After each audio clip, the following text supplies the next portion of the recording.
moving of the vehicles in a roads. So when a vehicle is taking a turn, it travels along nearly a circular track. That means there should be some agency to supply the necessary centripetal force. Here, when a vehicle is taking a turn,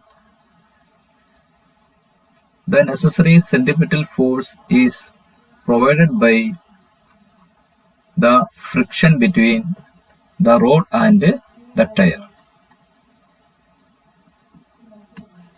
Okay, so when a vehicle is taking a turn, actually it is describing a circular path. So as we know, for an object to move along a circular path, there should be some agency to provide the necessary centripetal force.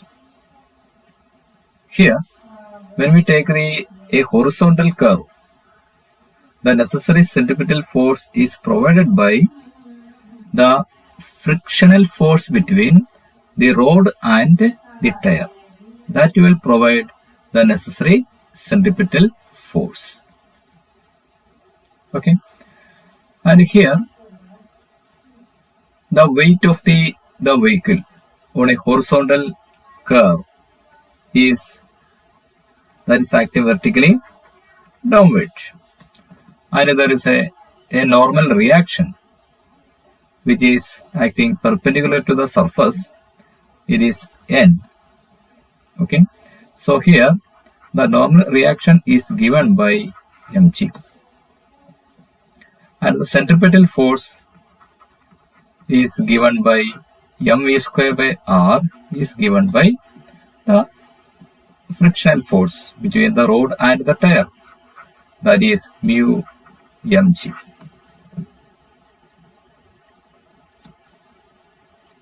So what is the required velocity?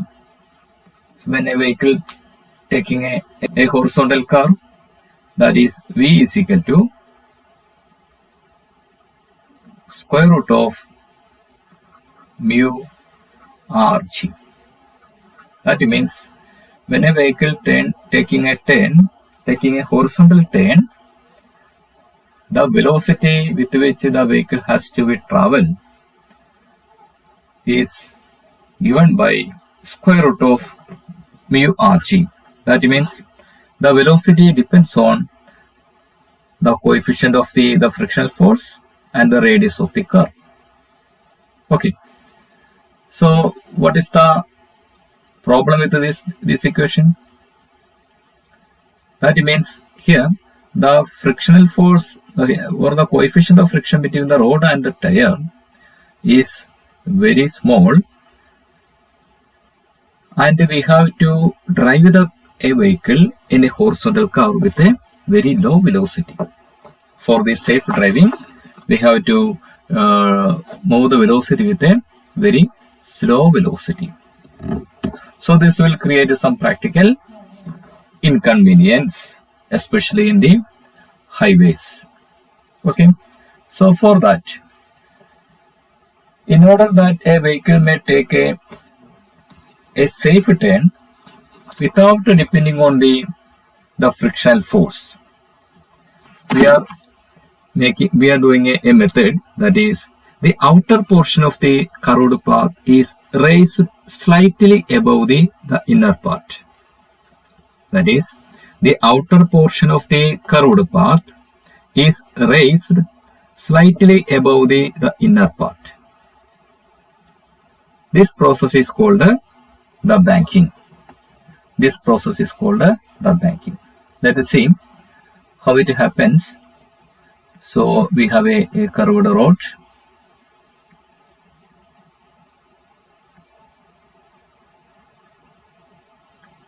So this is the center of the circular curved road, and here the outer path is slightly raised compared to the inner path. So let me, this outer path is slightly raised compared to the inner part.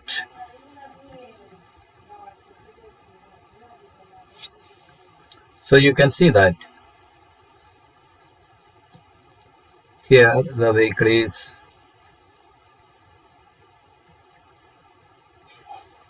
okay. So this method is called the banking. Let us see how this helps us to make a safe turn without depending on the friction force. So here also, suppose m is the mass of the vehicle and the weight is acting vertically downwards. M is acting vertically downward, but the normal reaction, that is the force which is perpendicular to the surface, that is acting in these directions. Okay, so we can split this normal reaction into the two components. One is the vertical component and another is the horizontal component. So we should consider the fact that if this angle is theta, this angle also should be theta. This angle also should be theta. So what is the component of the reaction, normal reaction, along the vertical direction? That is n cos theta.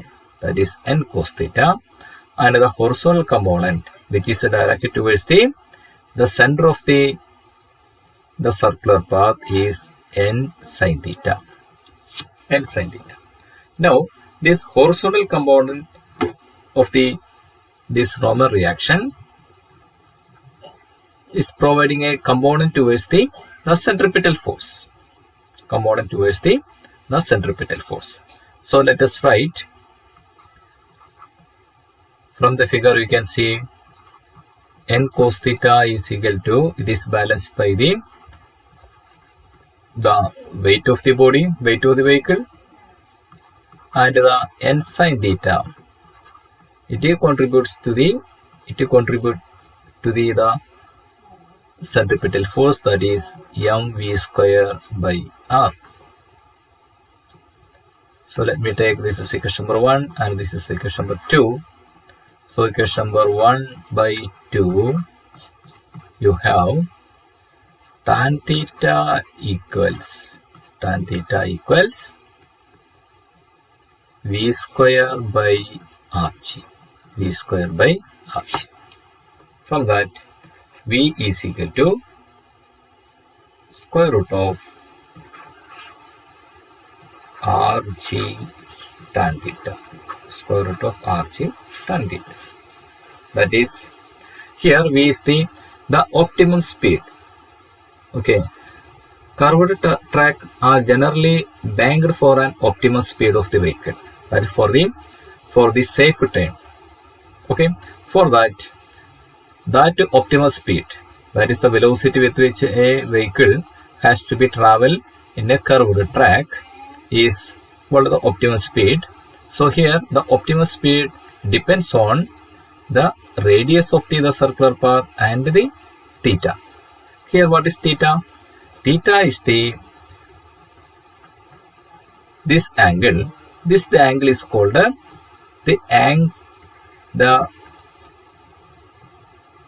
angle of banking.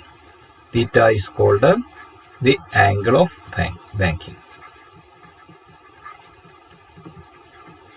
Okay, so the optimal speed depends on mainly the radius of the circular path and the angle of banking. So we can adjust the optimal speed by changing the value of theta. Okay, so in this way we can have a better value for the optimal speed in a curved track as compared to in the horizontal curved track. Here V is equal to square root of mu rg. Here the coefficient of friction and the radius. But here we can control the velocity. We can decide the optimum speed in terms of the theta. Okay, so we can adjust the value of theta. We can have a better value or a better safe optimum speed for the vehicle in a curved, in a banked roads. Okay, so this is the optimum speed. So this is the safest way, and this is also, from this we can decide. So we can design a curved road in such a way that with what velocity a vehicle has to be taking that curve by changing the value of theta. Okay, so we can for determining the optimal speed, we can free that. We should not bother about the friction force in this method. Okay. Similarly, in the case of the railway tracks, so when a train is moving through a curved track, the outer rail is also raised slightly above the inner rail. Okay. Here it is called the banking of rails, as in the similar way of the banking of roads. That is, the outer rail is slightly raised above the inner rail. Okay, here also, if the curved tracks are banked in this way, a component of the normal reaction will contribute to the centripetal force, and the lateral thrust can be avoided. Okay, so when the case of the railway track, so if it is a horizontal track, horizontal curved track, who will provide the necessary centripetal force? That is provided by the lateral thrust. Lateral thrust acted by the flanges of the wheel on the rails. This is a picture of the that is a wheel that you can see. These are the flanges. Okay, now these are the flanges. So when the train is moving, when the train is taking a curve, when you're taking a horizontal curve, here the necessary centripetal force is provided by the thrust acted by these flanges of the wheel on the rails. So as in the case of the horizontal curved road, here this force is, this lateral thrust is also not enough to take the curve with a moderate speed. So in the horizontal curve we have to move with a very, very low speed. Okay, in order to overcome the dependence of the optimum speed with the lateral thrust, we are taking the banking of rails. Here, that is the inner part, the outer part of the rail is slightly raised above the inner part. Okay. So you can also use the same figure. So in the case of a curved railway track, the outer rail is laid at a higher level than the inner one to avoid the lateral thrust between the wheel and the rail. So you can see, if h is the height of the outer rail, if h is the height of the outer rail over the inner rail, okay, and capital D is the distance between the rails, then you can see that suppose we have the two rails here. This is sometimes a little bit raised, so and this is a little bit raised. Let me show this one. And if this is the theta and this is the h, the height of the outer rail compared to the inner rail, and if d is the distance between the rails, then you can see the sine theta is equal to h by d. Sin theta is equal to h by d. Okay. If for the small angle of banking, we can have an approximation that the theta, that is, if theta is very small, sin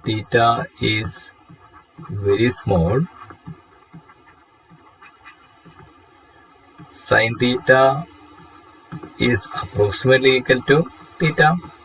Also, tan theta is approximately equal to theta. Okay, so we can just take the tan theta as h by d. Tan theta is h by d.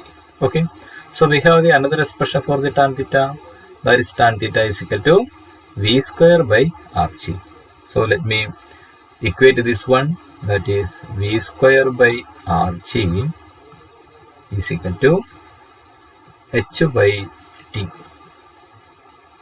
or h is equal to, here h is equal to v square d by rg, v square d by rg. Okay, here the height h is called super elevation. Here h is called super elevation. Super elevation. Okay. Usually the rails are banked for an optimal speed v. So for that concept, we are equating these two equations, and we have an expression for the super elevation. Okay. Super elevation means it is the height of the outer rail over the inner rail in a banked curved road. Okay. We have the expression h is equal to v square d by rg. Here v is the optimal speed, and capital D is the distance between the two rails, r is the radius of the curved track, and G is acceleration due to gravity. Okay. Let us consider when a cyclist riding through a curved path, what will happen? There should be some centripetal force. Okay. The centripetal force has to be provided by some agency. For this, the cyclist instinctively leans towards the center of the curve. So to provide the necessary centripetal force, the cyclist instinctively leans towards the center of the curve. So when a cyclist is riding through a curved path, there should be the necessary centripetal force should be provided. For this, here the cyclist instinctively leans towards the center of the curve. If theta is the inclination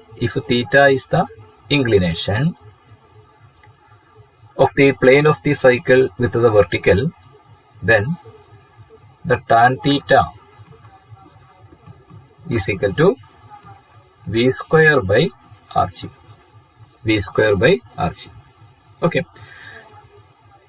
But if the velocity of the cyclist is very large and the radius of the curved path is very small, then what happens?